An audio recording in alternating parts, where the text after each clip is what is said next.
국방대학교에서 국방 쪽으로 석사를 했습니다. 그리고 지금 박사 과정에 있습니다. 편의상 우리 박문서 박사하고 더 친하였고, 저랑 이용종 같이 이철위원회에서 같이 근무했었습니다. 그리고 나중에 정형근 또 김현수, 그다음에 요새 강남에서 말썽 많은 이은재 그런 사람들 보좌관을 했습니다. 그래서 어떤 사람들하고 죄송합니다. 농담에서 그런 얘기 같은 거는 좀 나중에 식사하면서 자기 소개할 시간을 드릴 테니까 또 그런 것도 좀 물어보시고 그러시고요. 그럼 뭐 바로 발표에 들어가겠습니다. 네.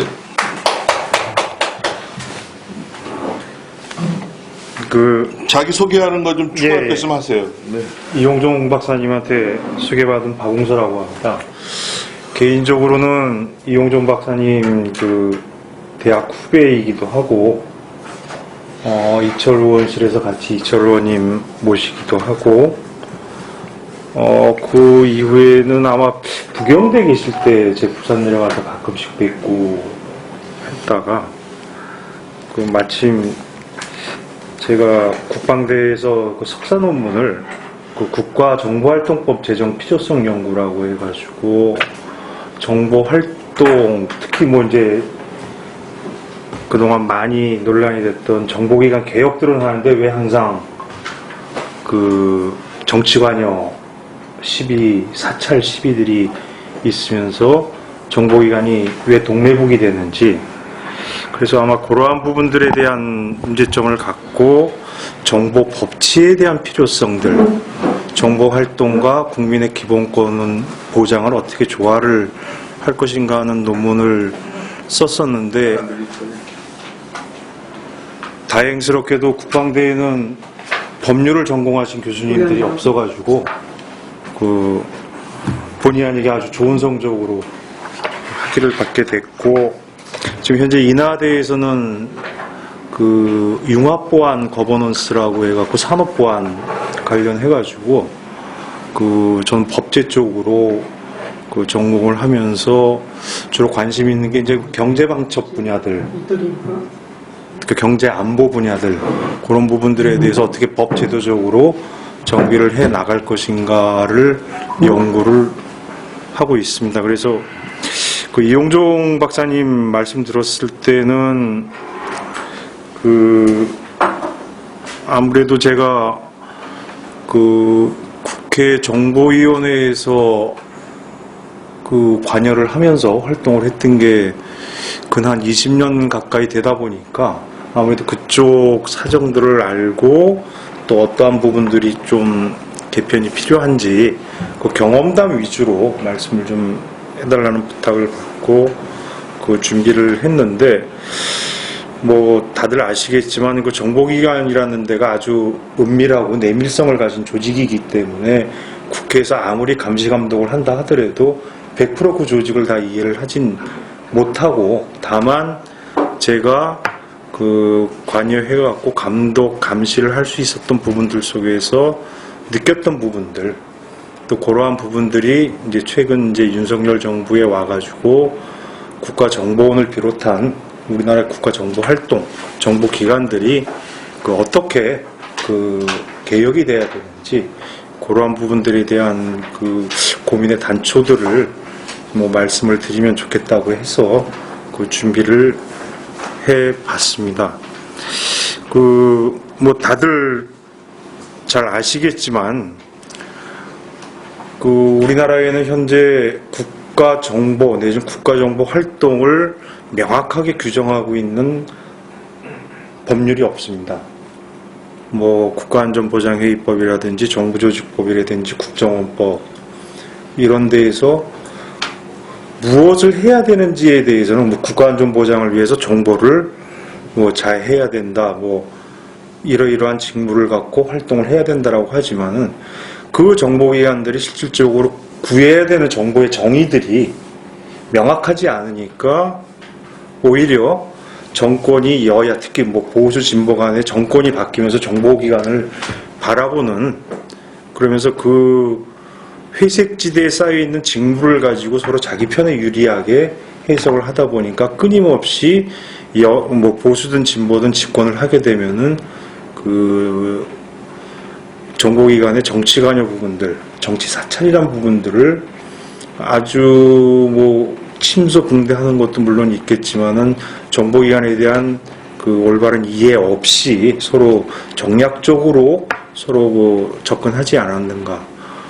YS 때 처음 국회에 이제 정보위원회가 생기고 DJ 때 정보기관이 개혁이라는 이름으로 한 600명 정도 강제 퇴직을 당하기도 했었고, 그리고 또 MB 때는 또 오히려 또 그 반대의 쏠림 현장으로 해서 또 전 정권에 뭐 어떻게 했다라는 이유로 또 상당 부분 또 인사상 불이익을 받고, 또 박근혜 정부에서는 또 MB 정부에 또 충성을 했다라는 이유로 정치적인 판단으로 또 그 정보 요원들이 7급 공채로 들어와서 가장 활발하게 활동을 하는 4급 정도까지 한 15년 정도 걸리는데, 그 숙련된 정보 요원들이 그 원치 않는 보직으로 뭐 빠지거나 아니면 계급 정리에 걸려갖고 옷을 벗게 되는 그런 부분들도 많고, 특히나 그 계급 정년제라는 것들이 있어가지고 그 정해진 기간이 점점 짧아지긴 하는데, 뭐 상급, 2급은 아마 2급은 아마 2년 내에 보직을 받지 못하면 계급 정년에 걸려가지고 그걸 퇴직을 해야 되는. 그래서 아마 25년 내외에 가장 그 원숙한 활동을 할 수 있는 요원들이 자의반 타의반으로 정보기관을 어쩔 수 없이 정리를 하게 되고, 실질적으로 우리가 미국이나 영국처럼 그러한 부분들에 대한 그 정보기관 출신들이 일을 할 수 있는, 관여할 수 있는 부분들이 그렇게 넓지가 않아가지고, 사실상 이분들이 그 대부분 보면은 퇴직금을 그 호프집이나 치킨집으로 몰빵을 해갖고, 요번 그 코로나 사태 때처럼 장사가 안 돼가지고 뭐 그런 경우도 있는 반면에, 오히려 한국에서 좀 더딘 분야들이 국가정보를 학문적으로 연구하는 부분들이 좀 아직 일천해가지고, 그런 부분들에 대해서 공부를 하셨던 분들은 뭐 산업보안이라든지 사이버 보안이라든지 이런 식으로 진로를 개척해서 그 대학이나 이런 데서 이제 후진을 양성을 하는. 그래서 아마 퇴직자들도 그 진로가 되게 극과 극으로 변하는 게 지금 저희 현실인 것 같습니다.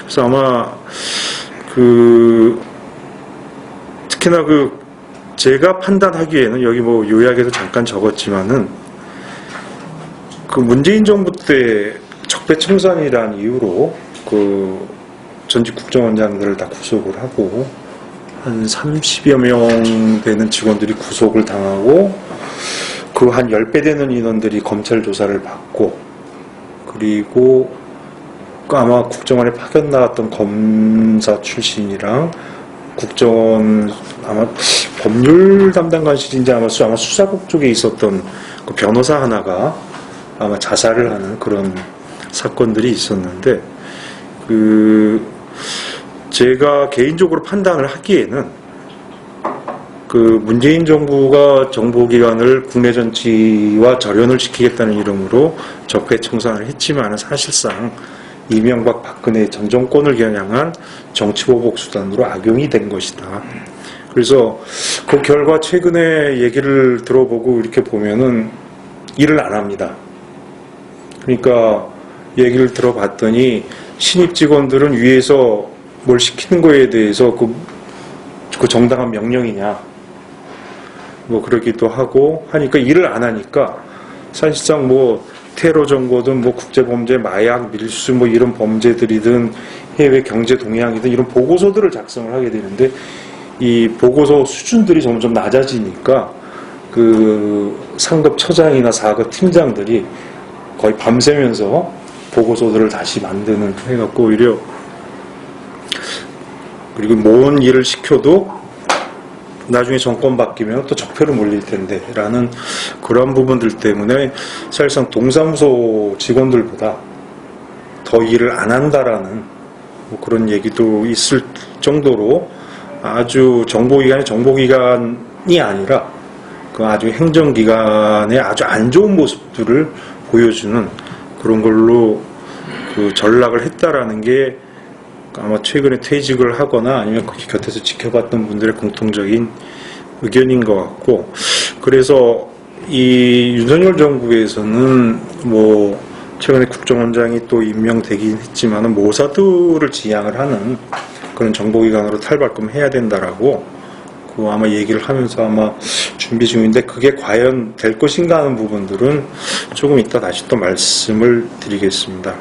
뭐 다들 아시겠지만 국정원에 대해서는 또 정보기관에 대해서는 뭐 과거의 보안사, 기무사, 지금 뭐 군사안보지원사령부로 바뀌었지만은 이 정보기관의 태생적 한계라는 것들이 그 제가 보건대 그 61년 5.16 혁명, 그러니까 군사정변 당시에 국가재건 최고회의법 제18조에 중앙정보부를 하면서 공산 세력의 간접 침략을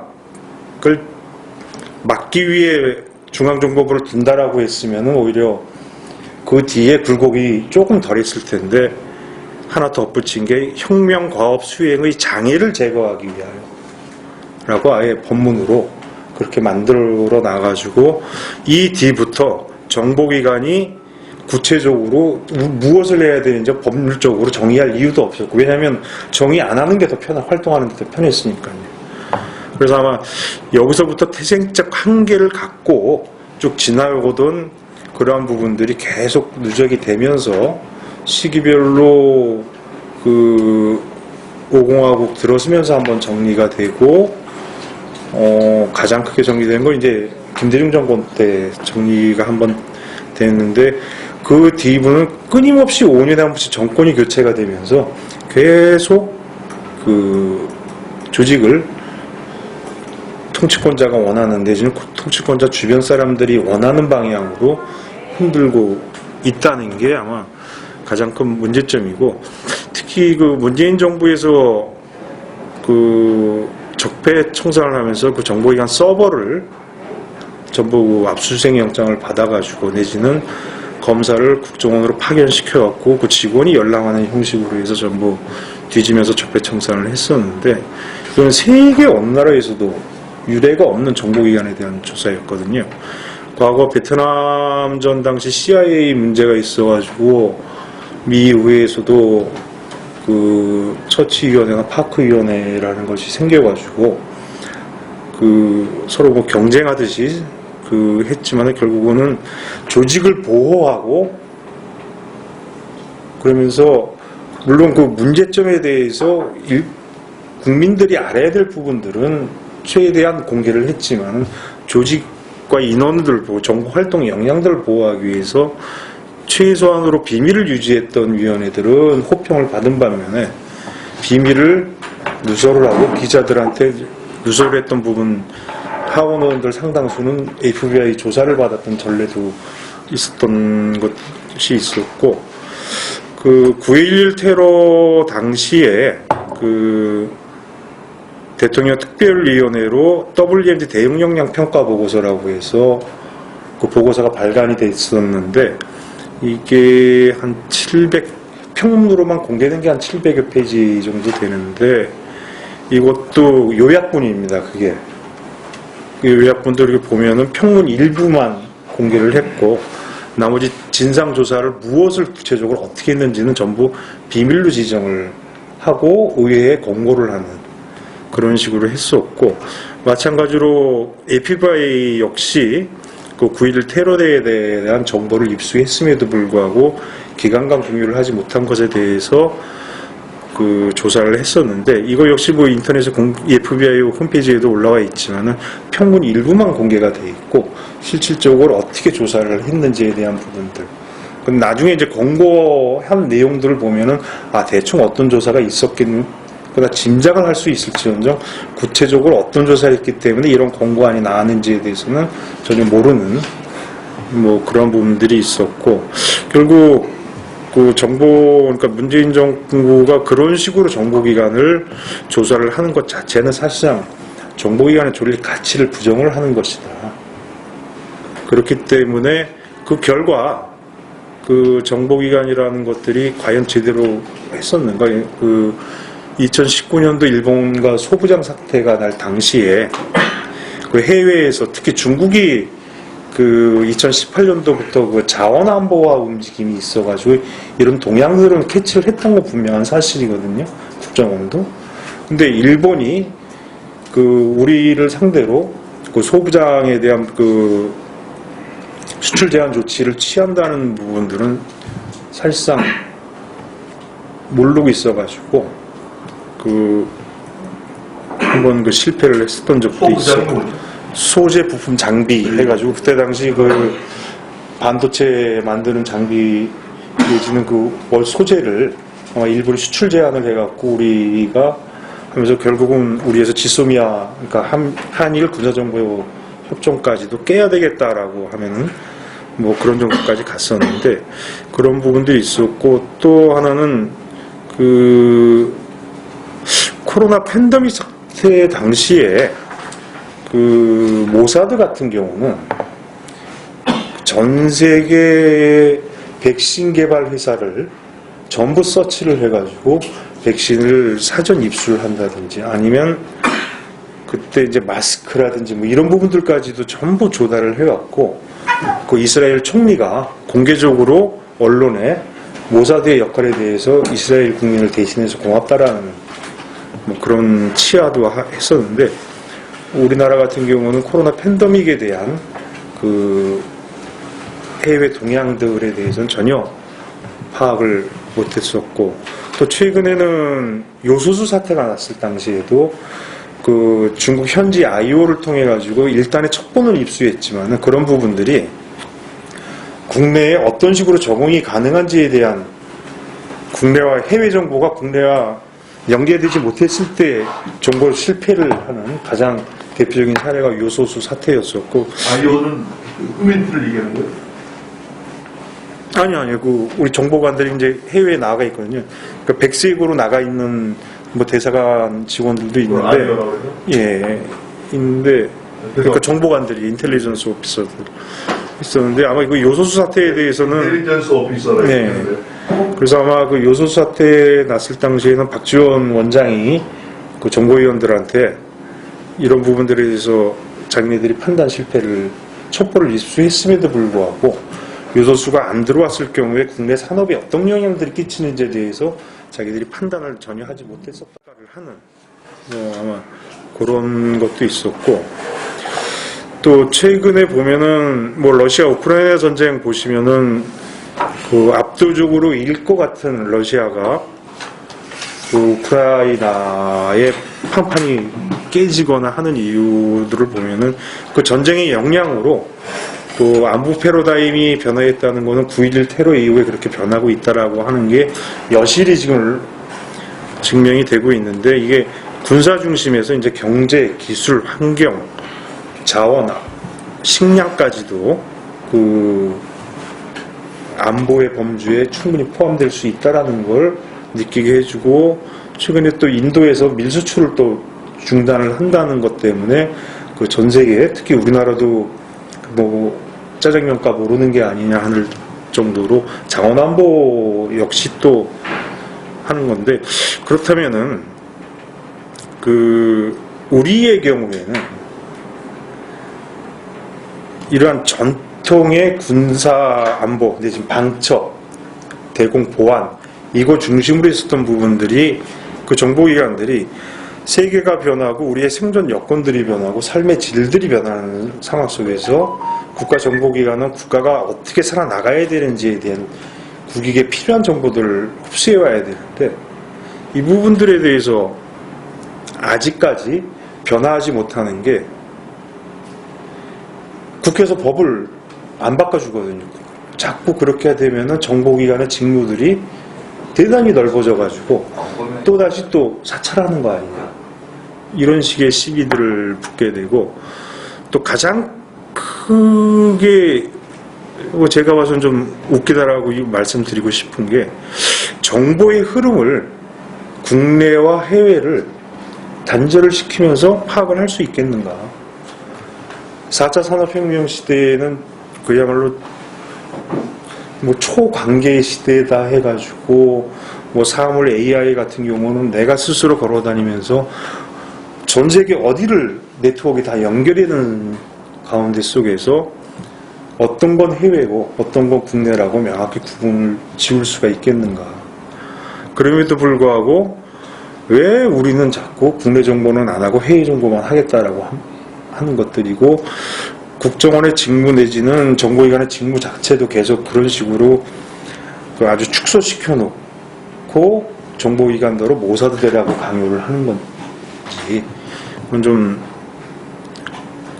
한번 좀 생각을 해봐야 될 문제들이고, 실제 그런 식으로 국회 법 개정안들이 많이 제출이 됐었는데, 뭐 이쪽 보수, 그러니까 뭐 한나라당이든 신한국당이든 뭐 국민의힘이든 이쪽 의원들이 제출을 했던 뭐 정영근 의원이나 이철우 의원 몇몇 분들이 제시했던 그런 부분들은 직무 자체를, 그러니까 기본적으로 활동에 대한 정의들을 하고 직무는 그 정의에 바탕을 해갖고 뭐뭐뭐를 해야 된다라고 명확하게 규정을 하고 있는 반면에, 국정원을 악으로만 생각하는 뭐 소위 말하는 진보 쪽에서 나오는 것들은 해외와 북한을 해야 된다.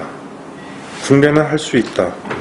근데 국내에 할 수 있는 것들은 대통령령으로 위임한다. 오히려 현재 있는 안보다 더 개악인 것이죠. 그러면 대통령령으로 위임을 하면은 형식적으로는 해외와 북한만 담당하는 정보기관인 것처럼 보이지만은 국내 보안 정보를 할 수 있는 범위를 대통령령으로 위임을 해버리면 사실상 대통령 마음대로 다시 또 할 수 있다라는 것들인데, 그러니까 그러한 부분들에 대한, 그러니까 정보기관 내지는 국가가 생존을 위해서 어떤 정보 활동을 해야 되는지에 대한 충분한 검토가 없이 그냥 서로 시주에 편승하는 법률안을 내면서부터 그것 자체가 또 정보기관을 정치화시키는 뭐 그런 그 우에 빠지지 않았는가, 그렇게 되고, 또 하나 우크라이나 전쟁에서 보시면은 SNS, 그러니까 과거와 다른, 그러니까 예전에는 뭐 불난전이라는 말로 많이 됐었는데 요즘 이제 하이브리드 전쟁이라고 해갖고 서로 군사력들이 직접 부딪히는 거 외에 그 심리전, 가짜뉴스를 퍼뜨리고 사이버 해킹도 하고 아니면은 대규모 이질적인 난민들을 막 유입을 시켜가지고 자국하는 부분들이 있어갖고 그러한 전쟁들이 총체적으로 정치, 그러니까 단순한 군사력의 대결이 아니라 정치, 경제, 사회, 문화, 환경까지 모든 것들을 전부 적을 굴복시키기 위한 수단으로 활용을 하는 전쟁으로 총체적으로 일어난다고 하는데, 또 요번에 보면은 우크라이나 같은 경우가 살짝 심리전에 있어가지고는 우크라이나가 월등히 우세를 하고, 그 부분들은 뭐 우방국들의 도움들이 있었던 건 분명한 사실인데, 2014년도 크림반도가 합병될 당시에는 그 우크라이나가 속수무책으로 당할 수밖에 없었던 이유가 그때 당시 그 러시아와 우크라이나 전쟁에 대한 평가 보고서가 국방부에서 나온 게 있었는데, 그걸 보니까 러시아가 3년 전부터 우크라이나에 침투를 해갖고 친러 주민들을 동원을 해가지고 여론화 작업을 하면서 언론사나 기자들을 포섭을 해갖고 끊임없이 친러 여론들을 일으켜갖고 실제 침략을 했을 때 그 주민들이 상당수 우리랑 같은 민족이지, 그런 식으로 해서 크림반도 자체를 합병을 하는 걸 속수무책으로 당할 수밖에 없었던 그런 경험들 때문에 우크라이나에서는 아마 이런 부분들을 상당히 준비를 했었던 것 같고, 최근에는 어떤 게 민수기술이고 어떤 게 군수기술이라는 그런 차이점들이 없습니다. 군수기술 자체가 조금만 전환을 하면 민수기술이 되는 것들이고, 그래서 이러한 부분들에 대해서 우크라이나는 아주 총력적으로 민관군이 대응을 하면서 그 2014년도랑은 아주 180도 틀린 전쟁의 양상을 보여주고 있는 것 같고,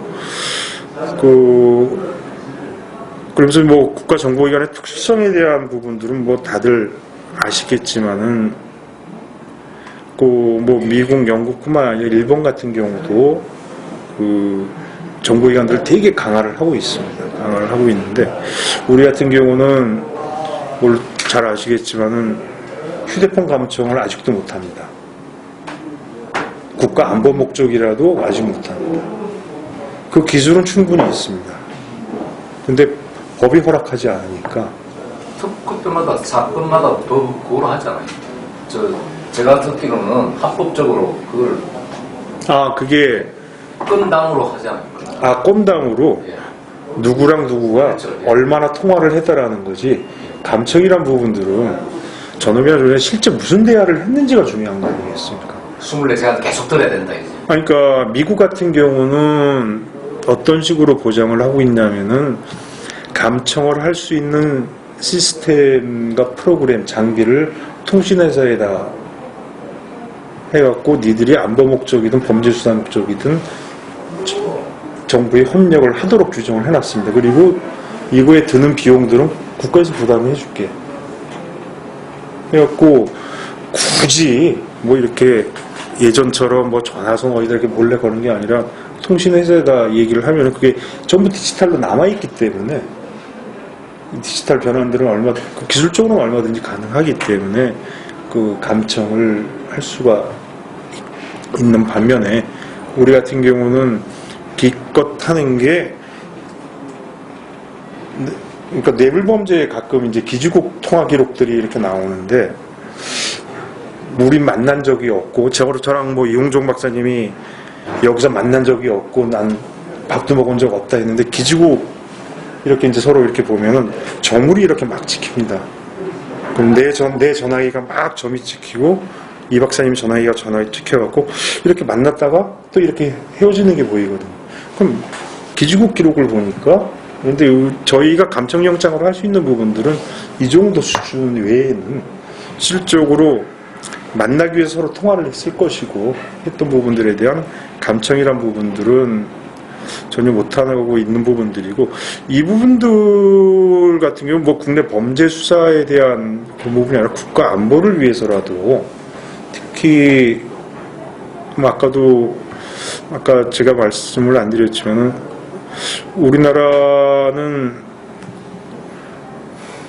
북한을 제외하고는 간첩죄로 우유를 할 수가 없습니다.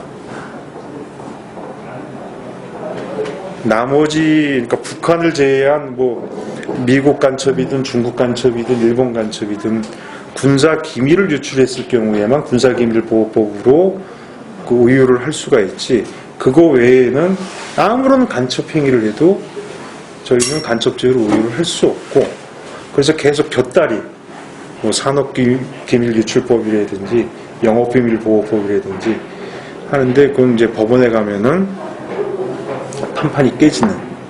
그래서 아마 그 간첩죄도 그 북한뿐만 아니라 외국 내지는 외국 대리, 외국의 지시를 받은 내국인들에 대해서 간첩죄 우유를 하는 거를 저도 국회에 있을 때 국회가 바뀔 때마다 한 3번 냈었는데 한 번도 법사위에서 심사가 된 적이 없습니다. 그러니까 그런 부분들은 그 법사위원들 내지는 국회의원들 관심사에서 없는 거죠.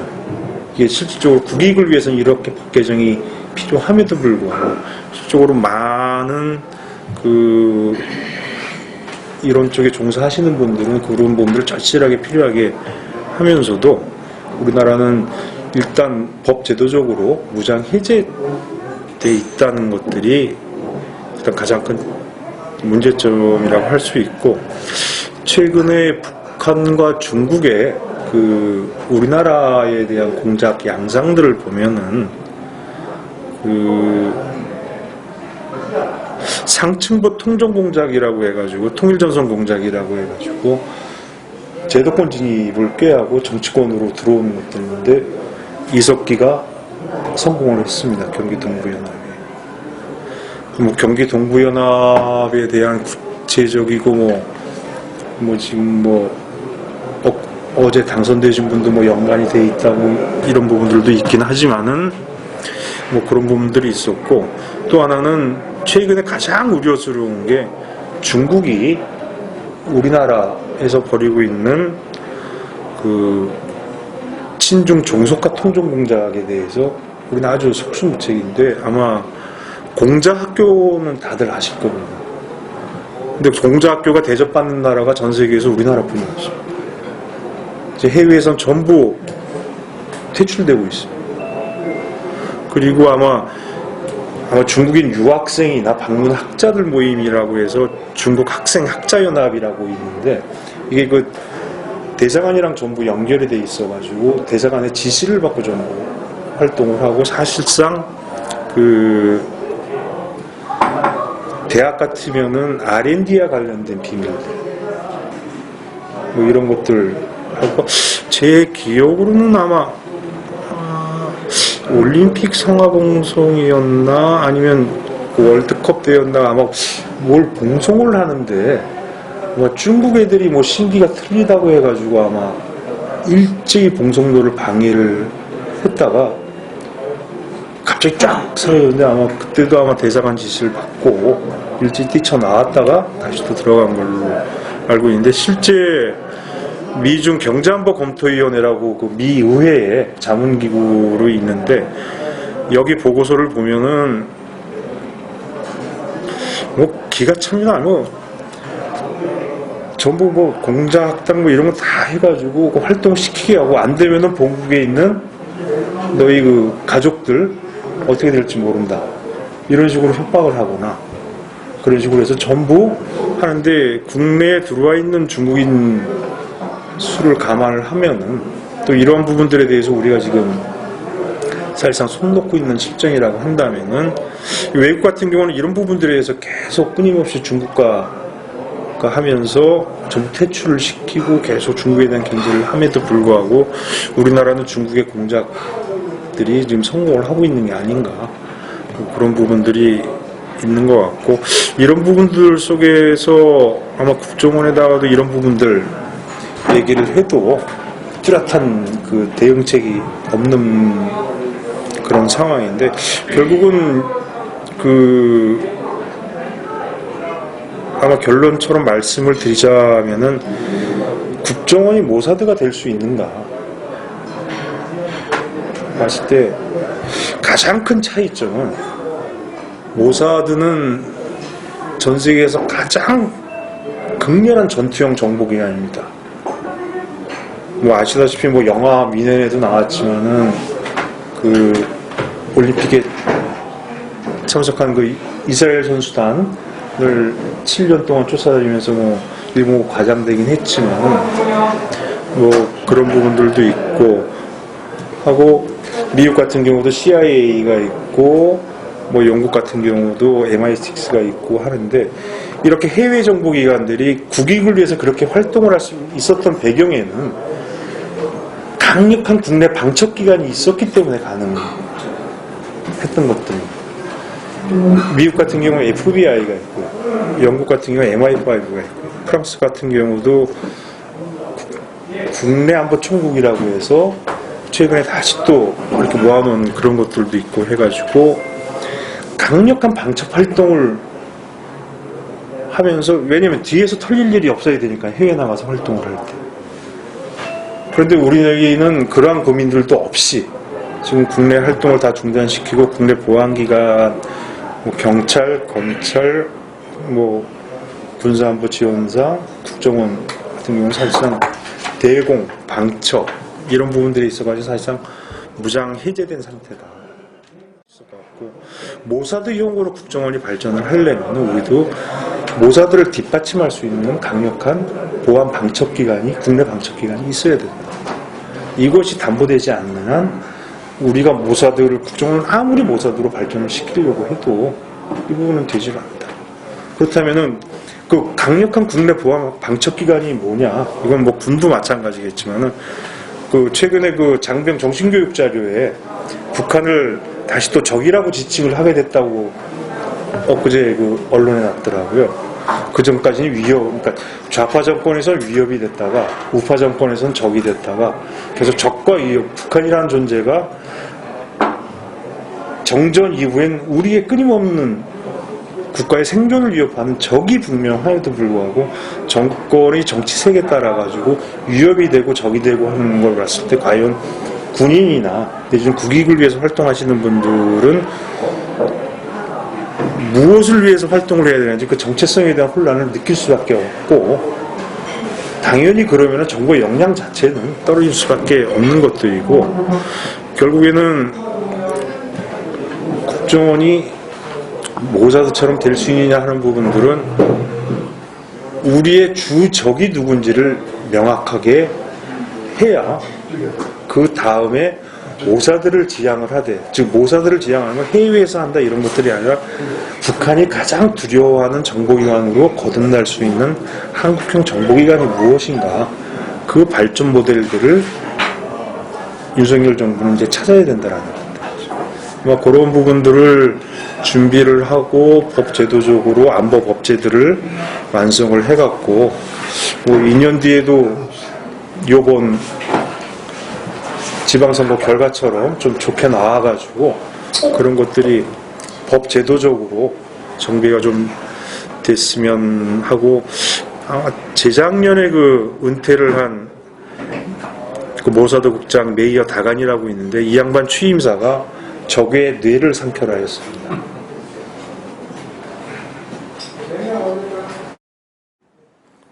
그래서 아마 주적이 가장 두려워하는 정보기관, 국정원이 됐든 군사안보지원사령부가 됐든 777 부대가 됐든 정보사령부가 됐든 그런 부분이 있었으면 좋겠고, 실제적으로 정보사가 할 일이 없으니까 언론에도 나지 않았습니까? 침투용 공작 단정 아는 친구들 모아갖고 그거 타다가 대령이 걸려가지고 징계받고 그랬는데 정보사가 그러니까 이전하기 전에 서초동 정보사에 이렇게 들어가면 자기네들이 직접 북한에 들어가서 구해왔던 각종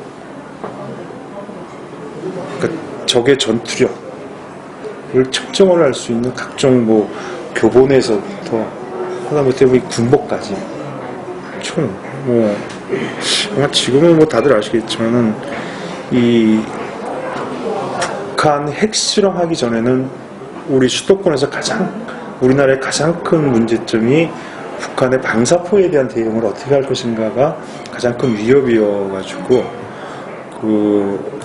이 정보기관들이 협업을 해가지고 제3국을 통해서 방사포를 입수를 해서 그 재원들을 분석을 해갖고 그 방사포에 대한 대응 대책을 만들었는데 핵실험을 하는 바람에 사실상 비대칭 전력으로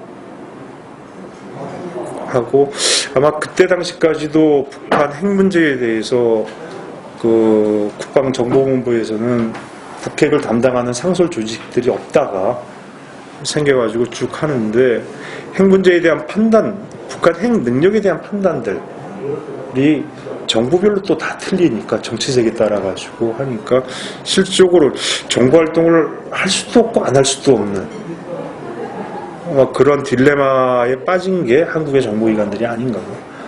즉 명확한 주적들을 규정을 하고 그 주적 그리고 주변의 위협에 우리 국가가 어떻게 생존을 해야 될 것인가라는 부분들을 국민이 믿어줘야 국민이 믿을 수 있는 정보기관으로 국가 정보활동들이 이루어지지 않을까, 그렇게 말씀을 드리고,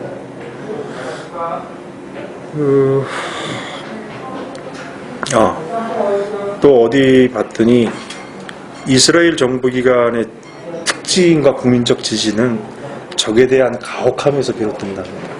이게 아마 전 세계 그 정보기관, 정보학, 국가정보학을 했던 그 논문들의 가장 그 모사드에 대한 칭찬으로 적에 대한 가혹함이라고 하니까 주적에 대한 가혹함이겠죠. 주변 위협들, 주적.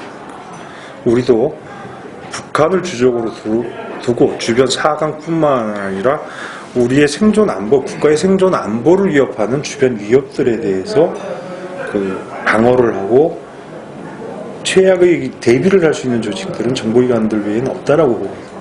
그렇다면 제대로 일을 할 수 있을 때까지 좀 믿어주고 그래야 됨에도 불구하고 아직까지도 그 정보기관, 그러니까 문재인 대통령이 판도라라는 영화를 보고 탈원전을 했듯이 그 뭐 미넨이나 내지는 영화 미드 홈랜드 같은 이런 걸 보고 선진국형 정보기관이 이래야 된다라고 환상을 갖고 그런 식으로 강요를 하기보다는 냉철하게 정보기관의 역량 그런 부분들을 실제 잘 한 게 무엇이고 잘 못한 게 무엇인지에 대한 내밀한 평가, 그 바탕 속에서 국민들이 신뢰할 수 있는 정보기관으로 어떻게 그 개혁을 해 나갈 것인지에 대한 청사진들을 이제 마련을 해야 될 때라고 생각을 합니다. 이상입니다. 대통령이나 국민들은 야 너희들은 왜 자꾸 모사드처럼 되지 못하냐 하는데 한 번도 모사드 같은 역할을 실질적으로 기대해본 적이 없으니까요. 뭐 저도 뭐 들은 얘기지만은 뭐 천안함 영평도 사태가 터졌을 경우에 그 해외나 대북 파트에서 진짜 북한이 두려워할 정도로 한번 사건을 치자라고 했더니 지휘부가 극구 말리고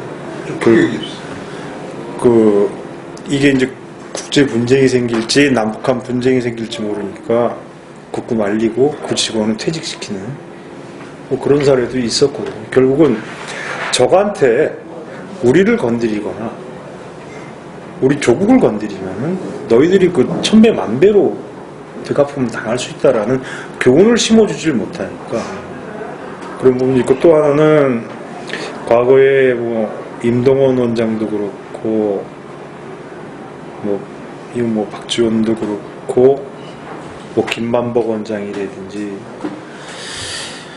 그런 양반들 보면은 김정일, 김정은 옆에서 전부 머리 조아리고 그랬지 않습니까? 정보기관의 수장이 그 순간에 스스로 정보기관의 역할은 포기한 게 아닌가.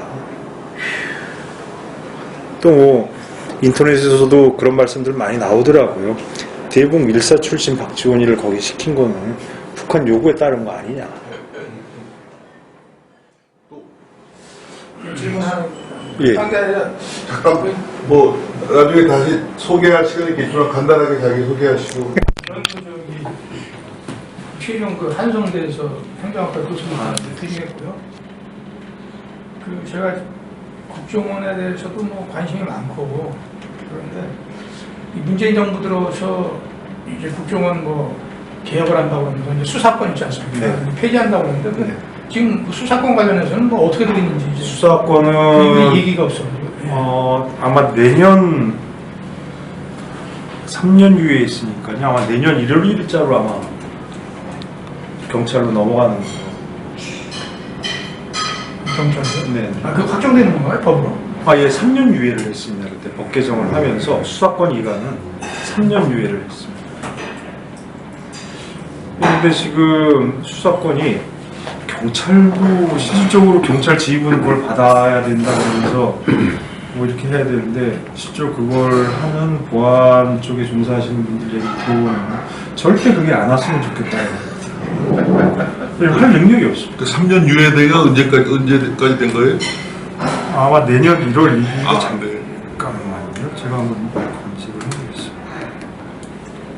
그럼 넘어갈 때 그 국정원 조직도 같이 그쪽 경찰이 그 부분은 조직은 그 국정원 대공수사국이랑 경찰청 보안국이랑 협의를 해가지고 사람까지 넘어갈지 어떨지 하는데 이게 협의가 진행이 안 되고 있습니다. 그래서 지금 국정원에서는 대공 정보를 자기네들은 수사까지는 아니더라도 조사까지는 할 수 있으니까 조사를 하거나 뭐 정보를 하면은 조사를 해갖고 그 경찰로 이첩을 하는 그런 식으로 생각을 하고 있다. 그러니까 수사국 그 자체는 그대로 있고 해갖고 타협책으로 나오는 게 이 정보 공유를 어떻게 할 것인가. 그러니까 근데 실제로 수사권이 완전히 넘어가는 것도 아니고 그동안 안 넘어갔다고 하기에도 그렇고. 그래서 지금 수사권 부분들은 어디로 넘어가서 누가 하느냐에 따라 가지고 또 최근에 뭐 간혹 잡히는 간첩들 같은 경우는 절대 국내 자생 간첩이나 측 간첩들이 없거든요. 전부 제3국 연계를 해서 들어오거나 제3국에서 접선을 해가지고, 그러니까 아마 작년에 아마 문제가 됐던 그 청주에서 잡혔던 간첩 혐의로 잡혔던 3명이 아마 10년 정도 내사를 했다 그러더라고요. 근데 그 국내에서는 전혀 증거를 못 잡고 있다가 중국이나 이렇게 제3국에서 공작원들이랑 회동하는 걸 전부 체증을 해가지고 완벽하게 공부를 할 수 있었다라고 하거든요. 근데 과연 이러한 능력들이 과연 어느 기관이 있는가?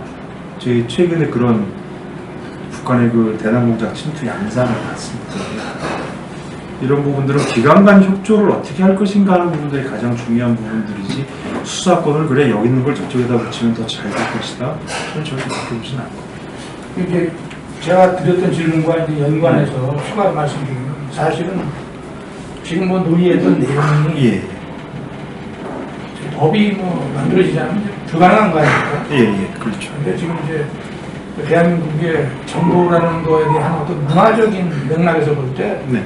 어떤 거부감이 있는 것 같아요. 역사적으로 하여튼 그 그럴 정보기관의 수밖에 어떤 없죠. 그러니까 중앙정보부 뭐 나는 새도 떨어뜨린다는 거 앞에 들고 다니면은 이 사람이 뭐라는 건 다 들어줘야 된다고 거기 써 있으니까요, 신분증에. 그런 식으로 생각을 했기 때문에 그러니까 정보기관의 그 직무를 구체적으로 할 필요성을 못 느꼈던 거예요. 일반 꿀단지 같은 거였겠어. 근데 이제 세상은 아침 일어나서 신문 보는 사람도 많지 않았을 때 생겼던 조직이 계속 그런 식으로 유지를 하다가 지금은 인터넷으로 모든 게 다 확인이 가능합니다. 우리가 알고 있는 중요한 정보의 98%는 공개 정보를 가공을 해서 나오는 거예요.